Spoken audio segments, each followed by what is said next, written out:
I stepped into this hero role, as in perfectionism, to cover up the shame that I felt.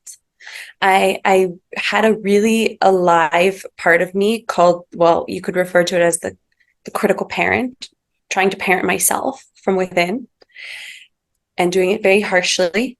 And so these are things that I definitely was not aware of for many years, but now I am. And so that upbringing led me into finance degree. I'm going to be the best consultant. I'm going to climb the corporate ladder. I was creating my own security.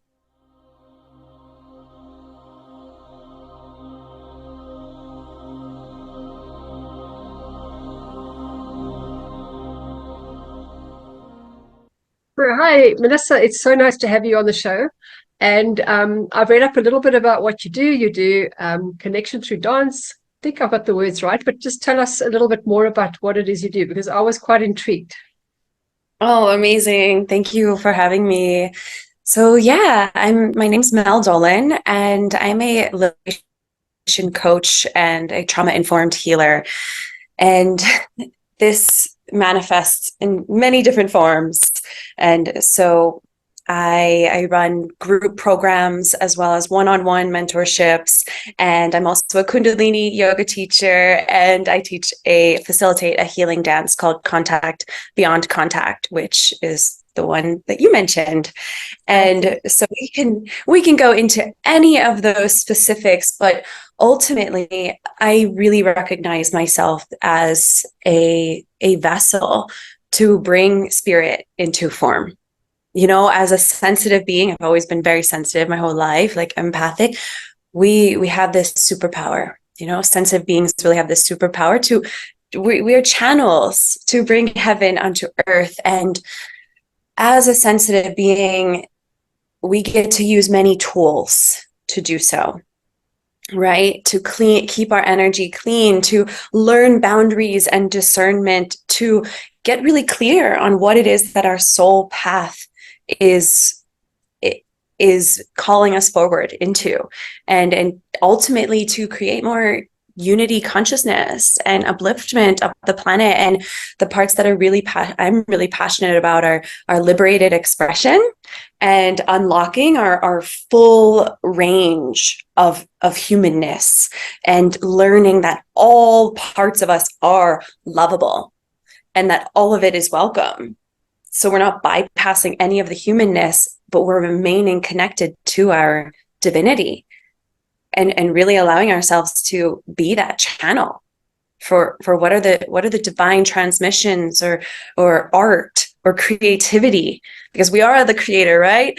Well, that's how I see it, at least. And so if we are expressions of the creator, when we can be in our creativity, even if that is processing our shadows or facing our shadows and processing our emotions, how can that be turned into creativity, into art?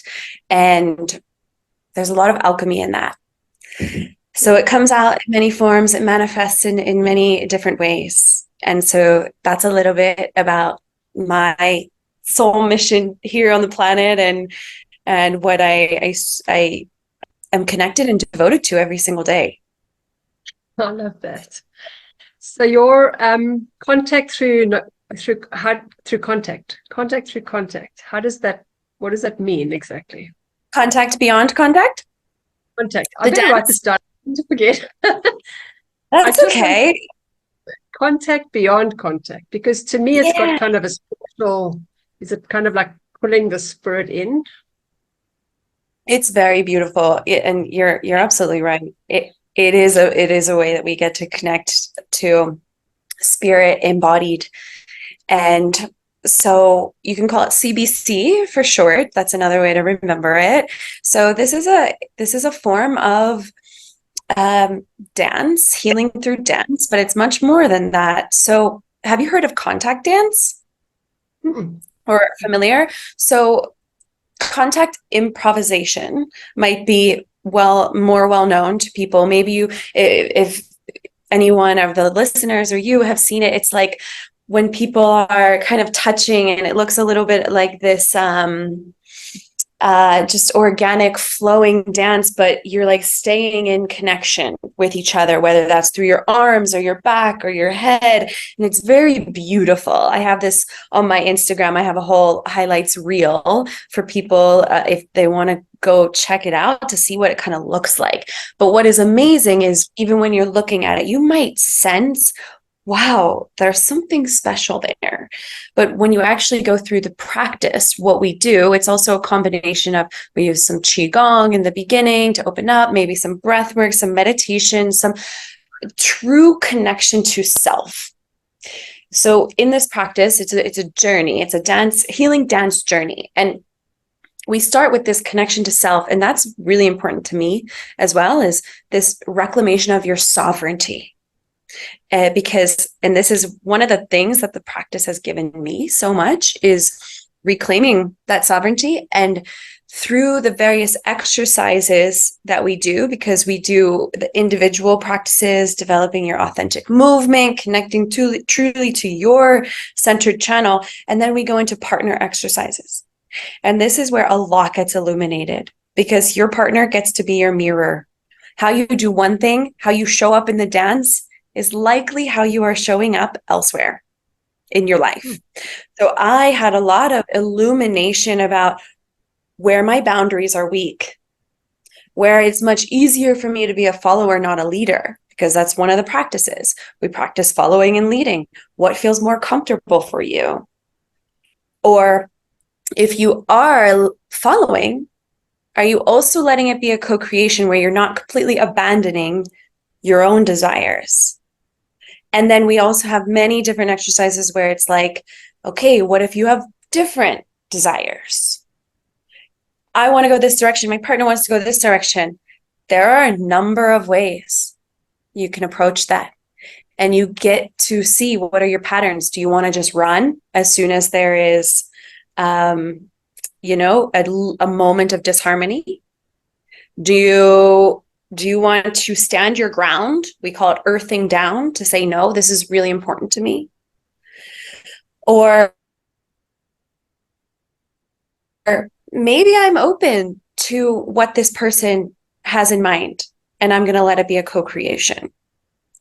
And so you can, maybe anyone listening can sense those are questions you might face in any kind of relational dynamic. Not just in the dance, but we get to do it in the dance. And the beauty of doing it in the dance is that these patterns live in the body. So it's not just a mental process talking about it. Yep. You face it in the body. So for example, there was a time in the practice where I was not holding a boundary, and it came up. It came up in the practice. And actually I had a trauma release during it, because of a time that was in the past, came to the surface of not holding my own boundaries and having a moment of self-abandonment. And that was a trauma that lived in my body. But we've already created a really, really beautiful, safe, secure container that it's a ripe environment for healing. So through that, I get to be in this co-regulative environment. If you're familiar with that word, it's when somebody else has their nervous system regulated. So when I'm activated, it's very, very helpful for me to heal when I am around others in a non-judgmental space where their nervous systems are regulated. So I'm getting this co-regulation healing, and then I get to go do the exercise again, and I get to hold my boundary. And that's healing on so many levels, the physical, emotional, spiritual, and intellectual levels. So then, go ahead. Sorry. Yeah, it's giving you a tool to actually respond differently to the way you used to. It's like creating a new neural pathways.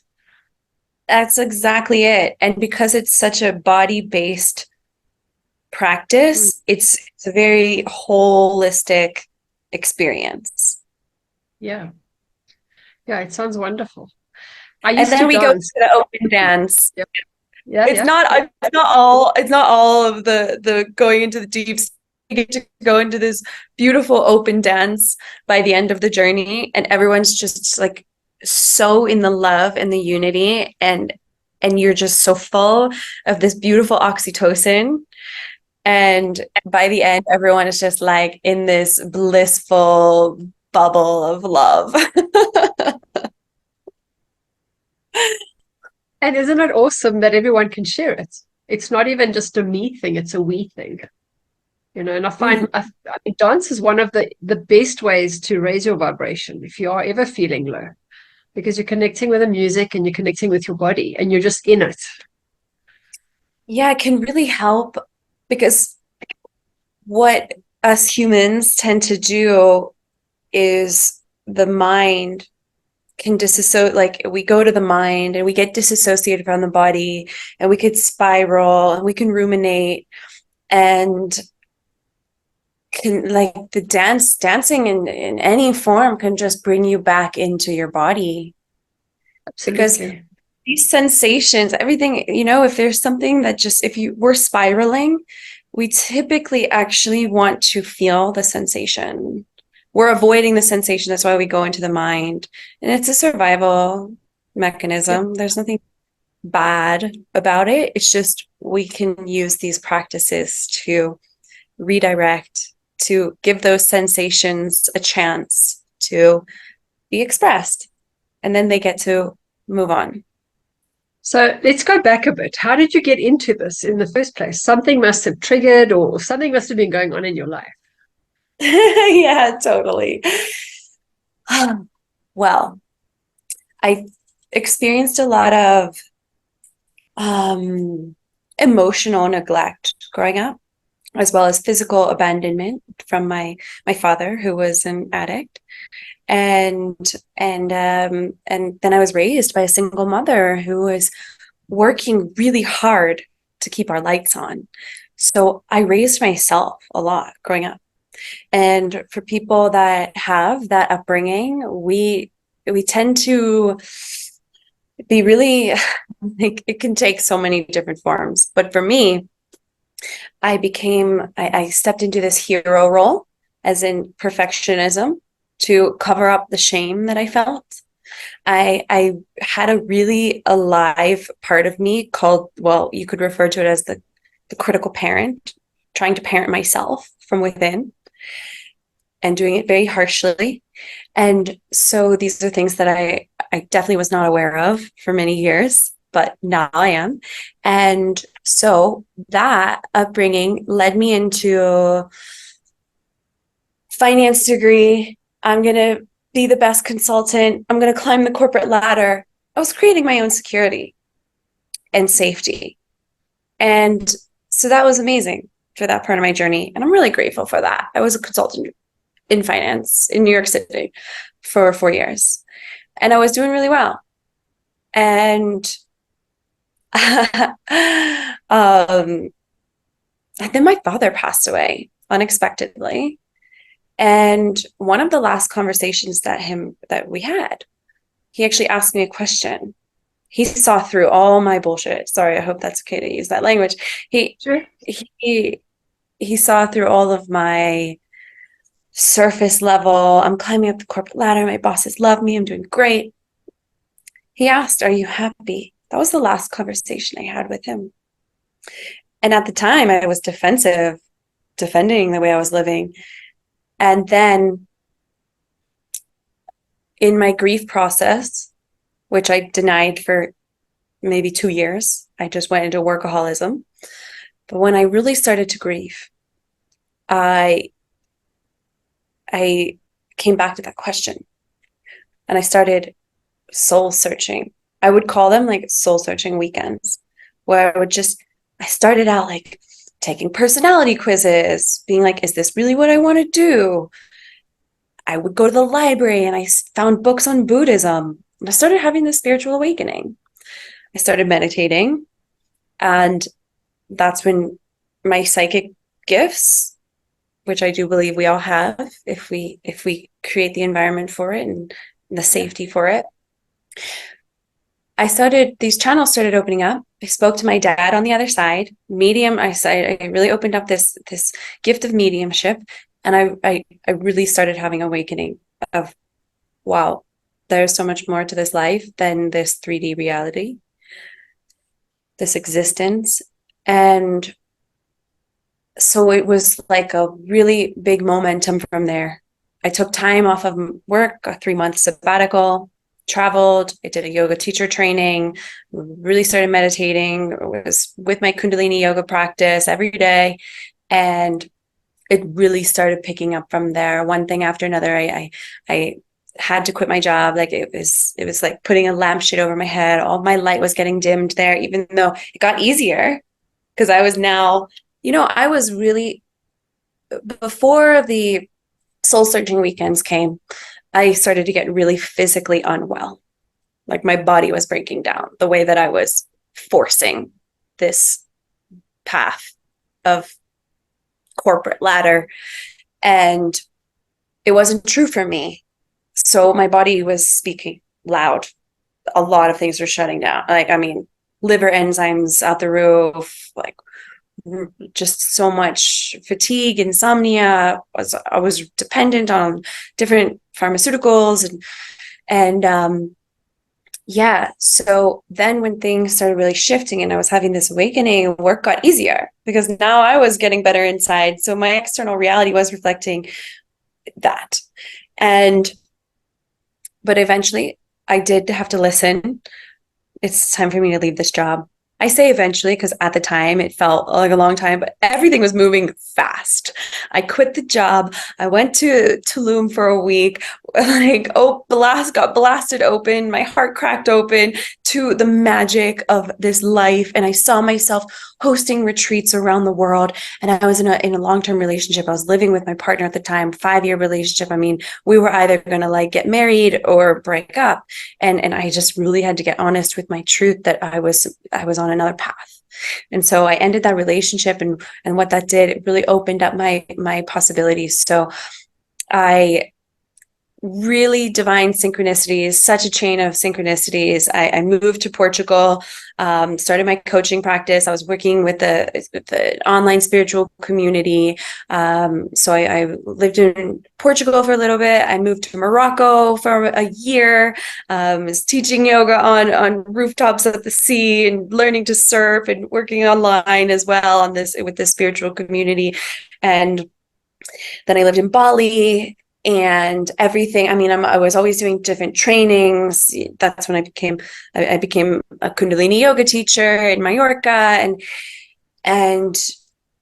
then I had my womb awakening in Bali and practiced Tantra and became a teacher of women's empowerment and womb healing and Tantra. And it just has continued to evolve and evolve. And it's been an amazing journey now. And then I got really, that was really an ascension part. Like I was really tapped. And then I started going more into the human trauma of like, because all these beautiful things were happening, but I was still experiencing the same patterns. And that's when I became a trauma-informed healer, primarily using a technique called havening, which is a psychosensory therapy technique. And we use the delta brainwaves to repattern the traumatic encoding that happened at any point in our lives. And it's also an amazing tool because it creates the malleability in the neural networks. So it's amazing for manifesting too, and bringing your desires, your divine desires that are meant for you into the reality. So that's quite a bit of my journey. And I've been living in Tulum, based mostly in Tulum for the past 3 years, but I spend 4 to 5 months of the year elsewhere, currently in Mexico City, one of my favorite places in the world.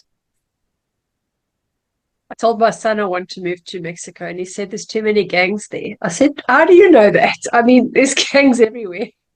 This gang, I feel safer here than I did when I lived in New York City and Washington, D.C. I am sure. I am sure. So yeah, I've heard a little bit about havening. I know it's that where you feel your arms and it's the tactile sensations you never got as a child. And I suppose that links up with the emotional neglect, is not having somebody there to physically be there for you. Yeah. Yeah. And then you grow up too fast. And then you what? Oh, grew up too fast. Yeah. Yeah. Yeah. Yeah, absolutely. It's a lot about So reclaiming your child, actually, this that's journey. right. And Yeah. the creativity, when you do that, your inner child is very intuitive, is very creative, is very innovative. And so when we heal our inner child, we also unlock that genius. I see a lot of it culturally as well. Like, I mean, I'm in South Africa, and a lot of the Black people are very musical. So everywhere you go, they've always got music playing, and their cars are so loud, their windows shake. But it's in them. And when you see the white people, they are so reserved. I mean, even when they turn their body, they don't look just with their head. They have to turn everything. They are so controlled. And it's almost like having to break through that shell. Yeah. So yeah, I Yeah. get that. Yeah, I get that. Yeah. that's what I mean by the liberation Mm. is breaking through those boxes, those shells of I have to be a certain way to be lovable, to be accepted, and to really come into the true you. So here's a question, because I mean, I used to dance. I danced for many years, and it changed me. It gave me confidence because I too had childhood emotional neglect, and A lot of it kind of made me find me. And then I started teaching women as well how to dance. I've closed that down. I don't do that anymore. But I just find that when you're dancing, you're connecting with yourself, and you're able to start becoming more and more fluid. So you're able to start like listening to the music. It's something a lot of people don't know how to do.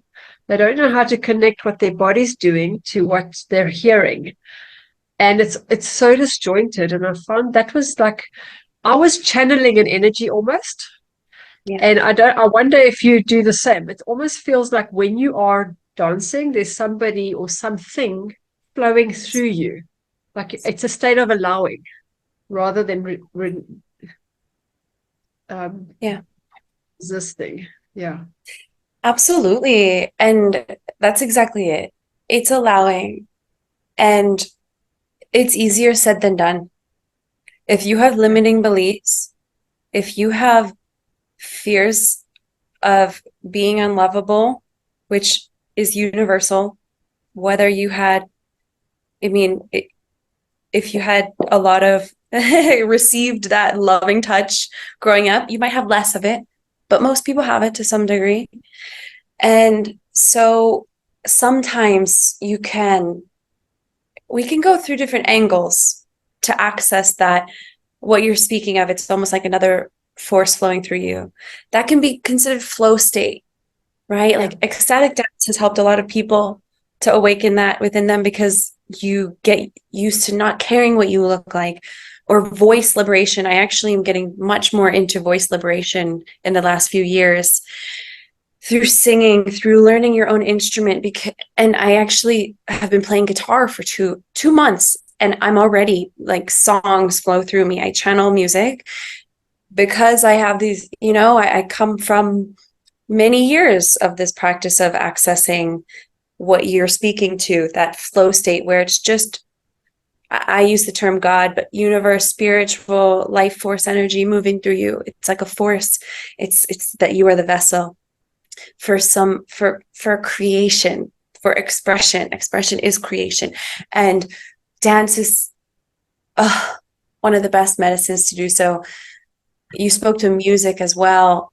I mean, I could just play on the guitar for hours, sometimes like losing the sense of time. And actually it's so amazing because that's one of the channels and places that I speak to my higher self, to my guides, to the spirit baby realm I like to speak with. And it's an amazing, like, that creative flow state in whatever form it's coming through. It really does require the ability to let go and surrender. And until you have that sense of safety within, it can be challenging, which is why I'm so passionate about the deep inner healing, the trauma healing, because we create that safety within, and then it allows your channel to be more open to receive the beauty Yeah. and the create. So you've come a long way from being in corporate to being the total literal opposite. And the irony of it is here you were trying to get security in corporate, and now you've got all that security you were looking for in a total different way. And I often say, people should follow their passion. And sometimes the problem is they don't know what their passion is. What would you say to Yeah. someone like that? Because I find like you found it through a journey of your own, but there are so many people that are still holding those labels or trying to honor what their parents think they should do or their teachers told them they're good at. How would they find that? Because, everybody has this thing. Yeah, this is so amazing. And I love this question so much. So, because actually, what I am part of the reason when I come to Mexico City, it's because I can focus a lot more here. And it's when something's really coming through me to be birthed into form. And this program that I am creating is exactly about this. And it's Okay. called Consecrating Destiny because it goes into 7 stages. Like I have it broken down into 7 stages, and they're going to be non-linear for some people. But for somebody that is in that place of like, I don't know my purpose, but usually if you're having that, you are Mm. also connected to, I know there's something more, and I'm feeling a lack of fulfillment in my life or boredom. And so that's stage one, Yes. acknowledging, letting yourself be honest about your lack of fulfillment instead of trying to repress it, instead of trying to distract yourself. And you might need to really let life as you know it die.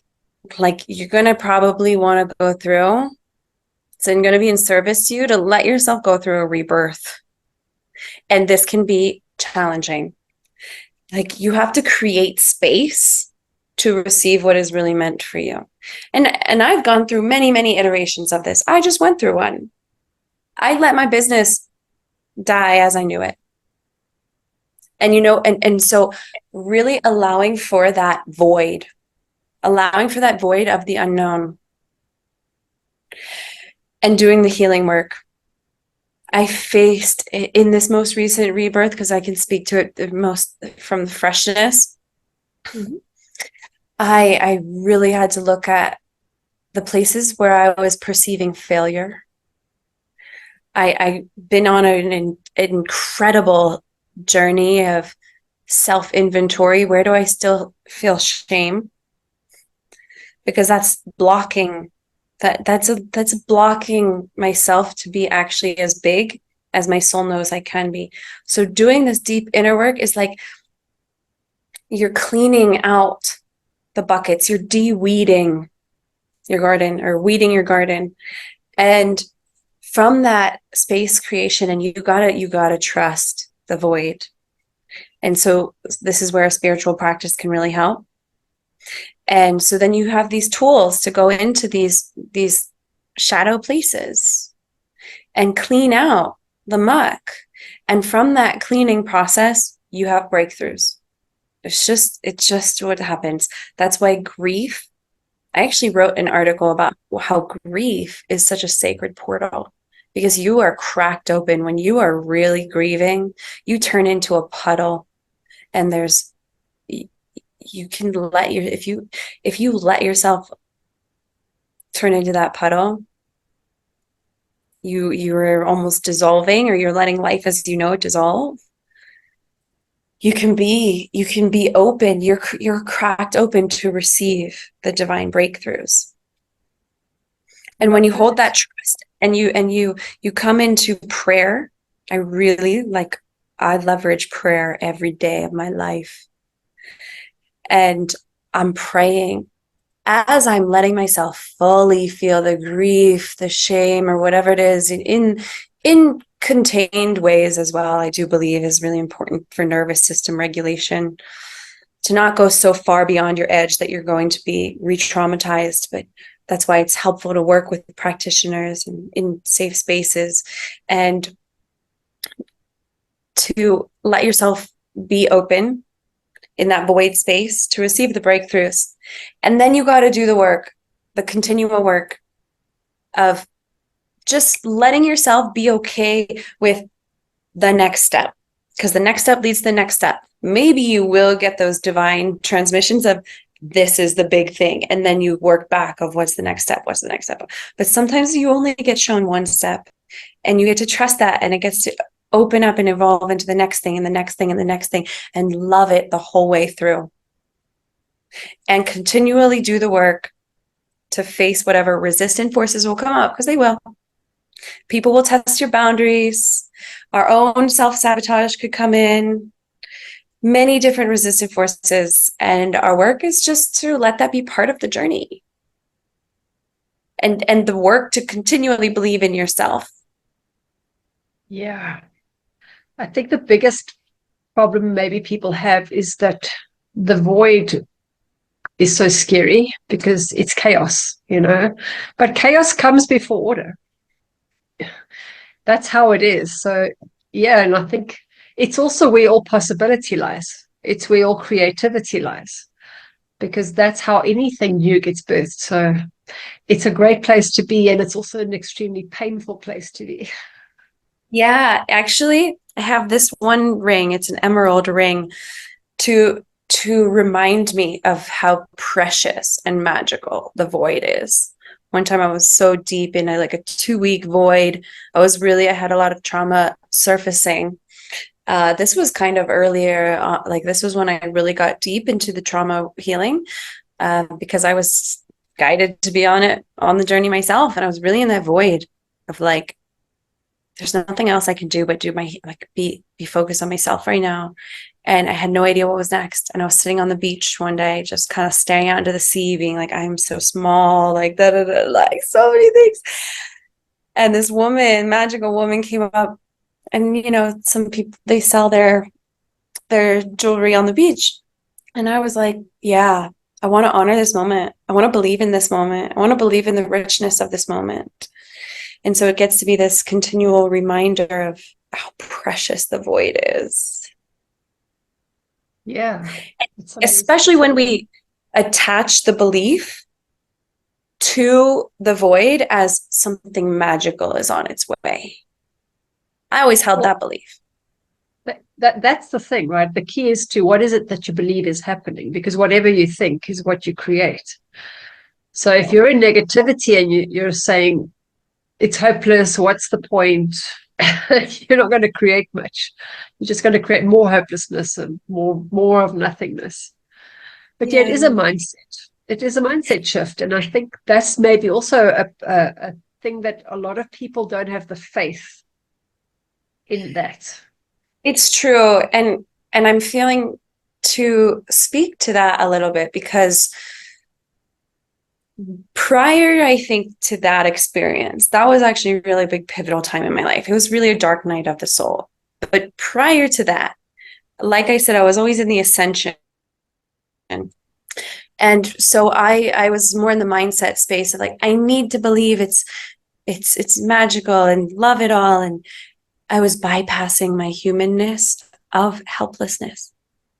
Okay. So when I actually let myself, and that's why havening is a really, really magical tool, and also somatic body release, fully, there's a Buddhist or Taoist, I can't remember actually, axiom of that says something like, what you touch fully dissolves.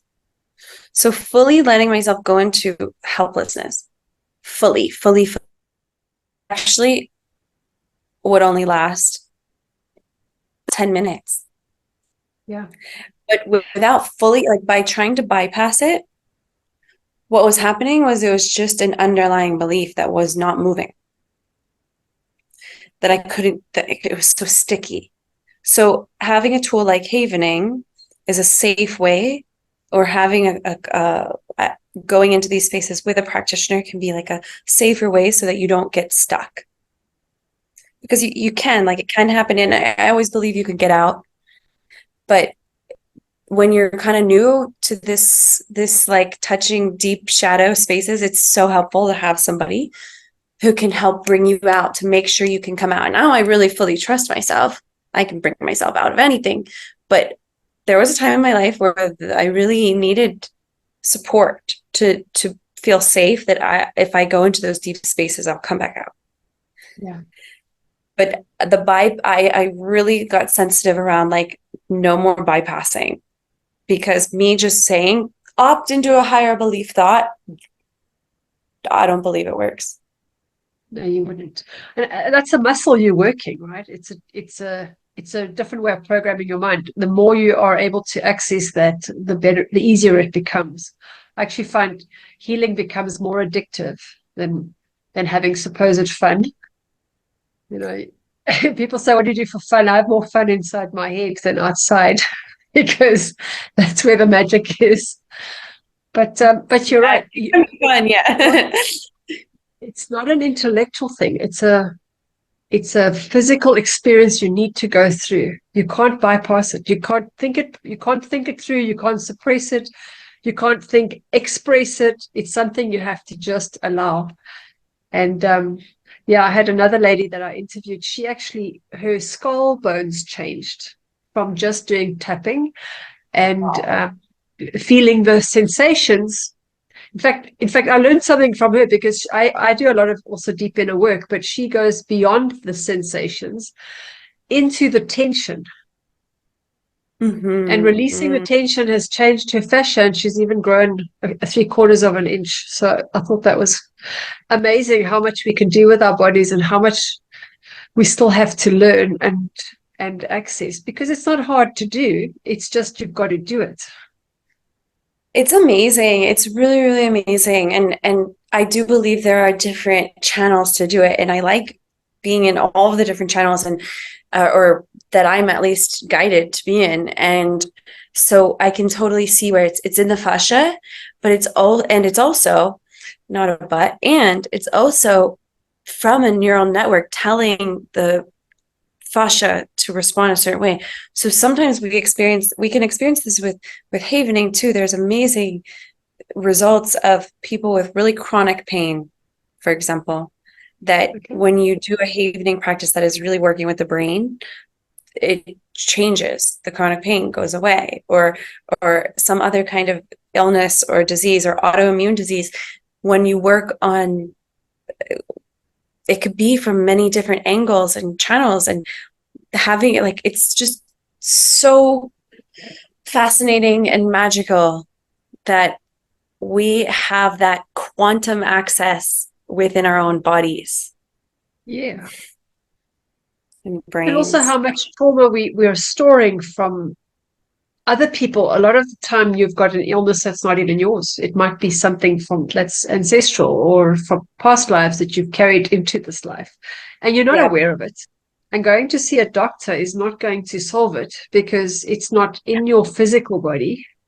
It's a manifestation of trauma, you know? Yeah. I really see this in family constellations. I don't know if you're familiar with that modality, but we really back into the generational line, and there are times when it's like, wow, like a great grandmother experienced something, and you feel, oh my God, I feel this so bad right here in my belly, or like somewhere in my back, and it's like I have a birthmark there on my back, and it's just like so wild how we carry these things in our epigenetics. Yeah, well, it's fascinating, and I think now is the time for people to actually finally clear that. And I mean, it's probably part of your birth plan to be born into a situation where you're forced to kind of find yourself so that you can help others to do the same. Yeah, I think that's the true happiness and fulfillment. I mean, even for listeners or for you or for myself, like, to feel when we are really in our highest joy or fulfillment, and when we're just in that like state of like bliss, and that knowing, there is often an element of service, of being in service to to create a better world. I think it's like innate in us, but not at the cost of us.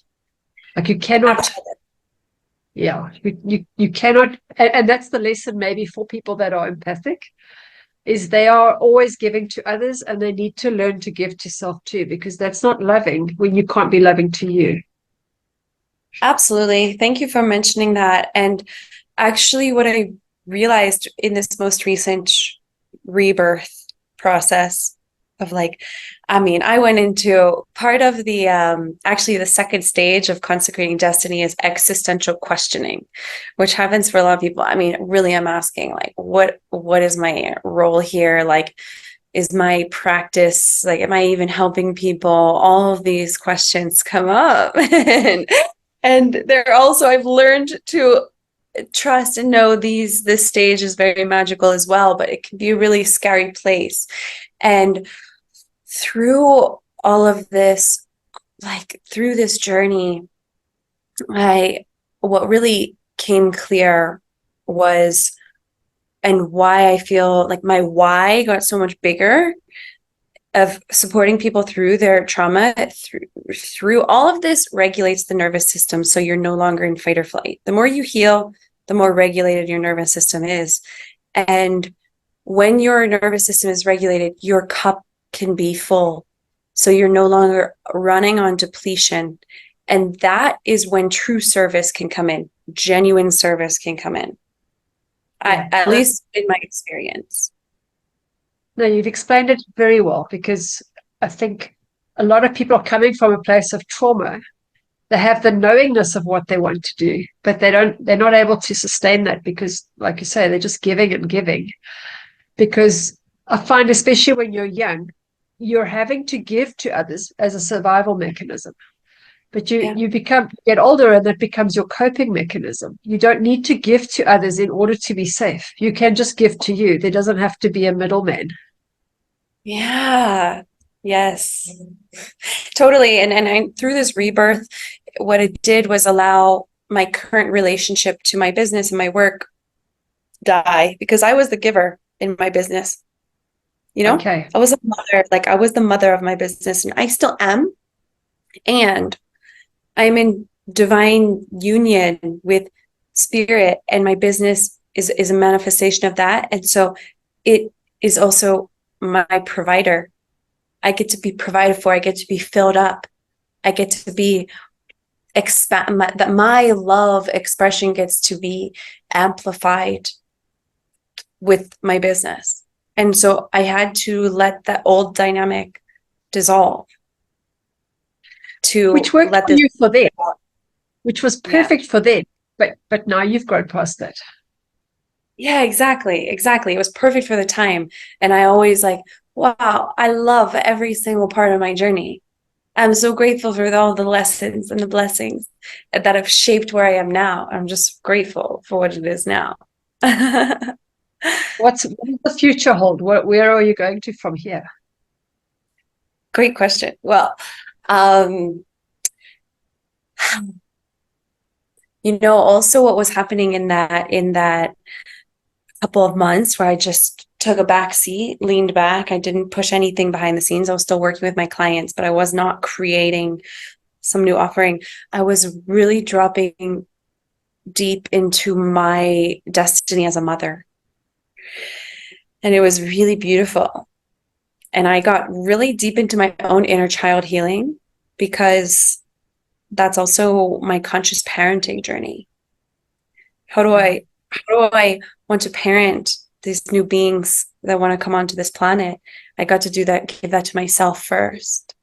And then also being in this new relationship to my work is creating more and more sovereignty and safety within my system so that I can bring that into motherhood. And I don't know when that's going to come. That's divine will. So for now, what I'm doing every day is my devotion to my soul path. And I start every morning with my spiritual practice, my sadhana, that I'm listening. I'm asking God or my higher power questions, my higher self. What is it today? What's in highest alignment today? And I'm really deeply in trust for how that unfolds. And I'm continually seeing and embodying I'm asking the question, what version of me do I get to be? And that's the devotion, is bringing that into my, through the sensation. I call it prayer through sensation, of feeling that woman who has a business that is serving many people, creating ripple effect, that I'm in divine partnership, and then I get to be a mother and support new beings coming onto this planet. And so, yeah, that's it. That's the vision. That's what's happening. So the new business is where you're putting that 7-step program together. Yeah, it's called Consecrating Destiny. Yeah, that's amazing. Yeah. I'm So really are you excited. happy now? So the question is, are you happy now? Am I happy now? I love that you brought that. I'm so happy. I'm so happy. I've never felt so sovereign and aligned in my life with my soul path. It's been a long journey of discernment and learning the superpowers of my sensitivity and how to create a life that honors it and lets it flourish. And I can really say I've made difficult decisions and practiced discernment in order to do so. And I really feel that now I am sitting in a place of like feeling so on purpose and liberated in the whole spectrum of who I am as a woman. So if you had to come back and do your life again, what would you do differently? And I think I know the answer, but I'll let Do you answer you? it. I hear you're psychic. Yes. um, what would I do differently? I'd be born through an orgasmic water birth Okay. with parents that are a team, and so that I have that baseline of understanding what divine love, multidimensional divine love feels like, and from that place answer their divine assignments, what my soul can do to support the continual evolution of this earth. I don't know exactly what shape it would, like the details of the manifestations, but I'm trusting that answer that came through. So I'm assuming you would like to have a water birth when you have your children. Yeah, I would love to. And that's the vision. And also I know that there is sometimes not everything is in our control, right? Things can happen. And so also being detached to it needing to be a certain way, doing my absolute best to create what it is that I know is possible, while also being relaxed and have my backup plan of what if, if something goes unplanned. Yeah. I had a water birth and the doctors were instilling fear in me, but it's just a kind of a knowingness. And you're right, have a backup plan, but don't get caught in their fear. It's not theirs. And if it's not meant to be, then that's okay, but you're not taking on their pains or, insecurities. Yeah, I feel so much of my life school, I like to call it life school, has been preparing me for birth, because that happens all the time as a sensitive, as or an empath. Like, you need to do it this way because that, like, you need to live your life XYZ, because but there's a projection of their own fear, and I have taken it on. I have internalized it, but I've had to learn how to stay so solid in my own truth.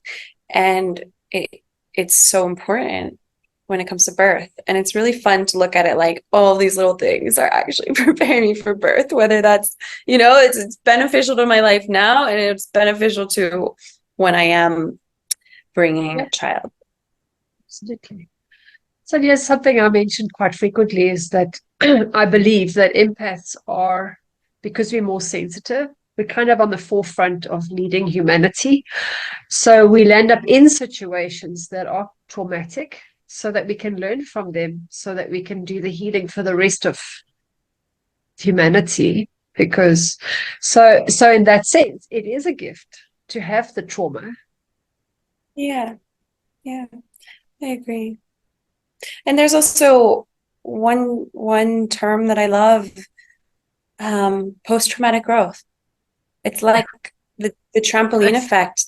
You go I'm going to use down to go up. Say that okay. again. I said I'm going to use that. I love that term. It's a real term that is acknowledged. And I see it. Many of us can, if we just think of example, we can see it. Very powerful, very people that are moving mountains have often been through deep hardship. Yeah. So, well, when we say give us strength, then God drops a concrete block on you. What happened? So, And then the grace so comes. Grace always comes from that low place. yeah, it's just again, it's having that leap of faith. And I think that's when you draw the reserves deep inside of you to really stand in your truth, stand in your power, know that it's not forever. You're not your emotions, you're not your circumstance. Yeah. You're you're way more than that. You are, and I really had to learn and have this embodied experience of breaking free from the victim consciousness for my entire lineage. It was one of the most powerful healing experiences I've had, where I really felt in such deep helplessness that I couldn't get out myself. And I did have a shaman. He wasn't doing the work for me, though. He was saying to me, it's you. You need to claim something different. You need to choose something different. And I will never forget that moment and that embodiment that I can feel him in my belly right now, my womb right now, where I got up off the floor and I was like, it ends now. It ends now. It was like lightning came through of this dramatic shift from low-key, subtle victim consciousness playing out in so many ways into empowered choosing of consecrating my own destiny. Yeah. Wow. See, you never know who you're going to meet and what they're going to say that's going to trigger that one thing that just causes the shift inside. Yeah, you never know where it's going to come. Yeah, you don't know. So that's why you need to be open to it. So where can people find you? I would say Instagram is a great way to check out my transmissions, what I have to say, and my vibe. Some people I have received before that looking at my stories is like going to a spiritual spa, and I love giving people that experience. So my Instagram handle is at it's Mel Dolan. So to spell it out, ITSMELDOLAN.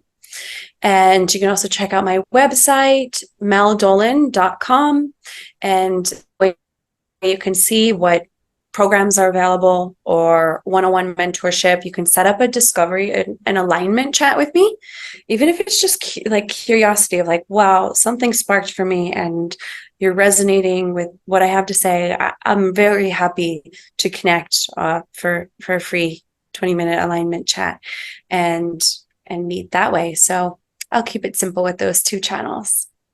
Yeah, well, I'll post all your links below as well. And Thank you is there so anything else much. you'd like to share that I haven't asked you? Hmm. I'm just feeling so grateful for people like you setting up this space to be able to express. And because I do still face, wow, like it's so challenging to share truly what I'm about in my transmissions on Instagram, where it's very instant gratification, very short brain capacity on that platform. And so I love that you are answering the pings from spirit, that you reached out to me from based on a ping and following those nudges. That's amusing, that I want to share is to any of the listeners, like, listen to those inspirations, those pings, those nudges that are just like hunches that are just like, I think this is going to open something up for me. And so I so appreciate people like you that are being here. This takes time and energy, and I'm really in the gratitude to be able to speak to it. And I know and trust and pray that for listeners, they feel better after listening to this, or spark of inspiration that will really serve them on their path. Yeah, that's all. That's all. Amazing. Thank you. Well, thank you for your time. And I am sure that it's going to be a success because, as you say, when you're in alignment and you follow the cues, it cannot not be. If you can see it, it can be. So, yeah. It's destiny. It's just bringing it in to this reality. That's it. And I just love the way that you've created the steps, and it is, as you say, it's not linear. It's a process. And yeah, might be 2 steps forward, 1 step back, but you're always And moving. we go through it, and you have those tools. You can access it quicker when you have them in your body. And thank you. Even when you mentioned it again, I just lit up because, wow, this is really a manifestation of bringing spirit into form, and a structural process that will really help people on their own journeys. So just, yeah, thank you for that. It's so needed. People, you can try a little thing, but when you actually have some kind of a process, or yoga is a discipline. Anything really is a discipline. Even if it's music, you still need to practice it. You still got to do it every day. Yeah. And the more you do it, the deeper you go. I agree fully. Discipline is important. And for my own framework, I really relate to it as devotion, because it draws me into my heart of, why am I doing this? Why does it matter? Yeah. I don't think we could do anything else, especially now. It almost feels like there's no way. Even if somebody said to you now, go back to your corporate job. And in the void, in the existential questioning stage of the process, I'm there. I always have the question. And you know what? It's perfect, because it's just like, when we have a little bit of a backup plan, our body relaxes, and we go into our truth. That's the thing. So you know that it is always there. But it doesn't mean you have to go back there. And Eve, yeah, we could go on and on, I'm sure.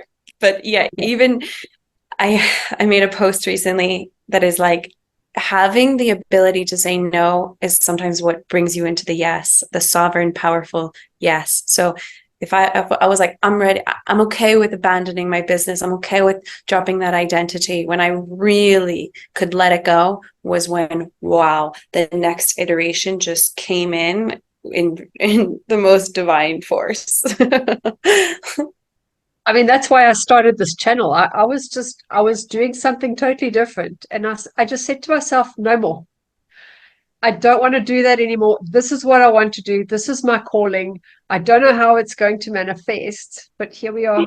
So I'm grateful to you too, because I've said, it's very new, but I've had such amazing feedback, and I just find that it's something the world needs. And it's a voice that needs to be heard amongst all the chaos that's out there.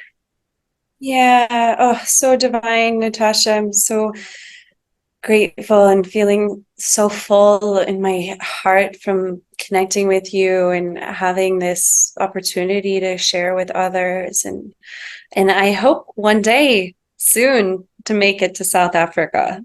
It's really like I have my Venus and Jupiter lines there. I gotta check it out. It's lovely here. It's a really beautiful country. But I am planning on moving soon. And like I said, I was actually thinking of going to Mexico. Maybe we're just gonna swap for a little bit. Yeah, just do a swap. Yeah, yeah, I love Yeah. it. All Well, right, thank you. my Have an amazing day, and I will chat to you soon. thank you, Natasha. Have a beautiful day. Thank you, listeners. Love you, love you. Thank you. Satnam. Bye.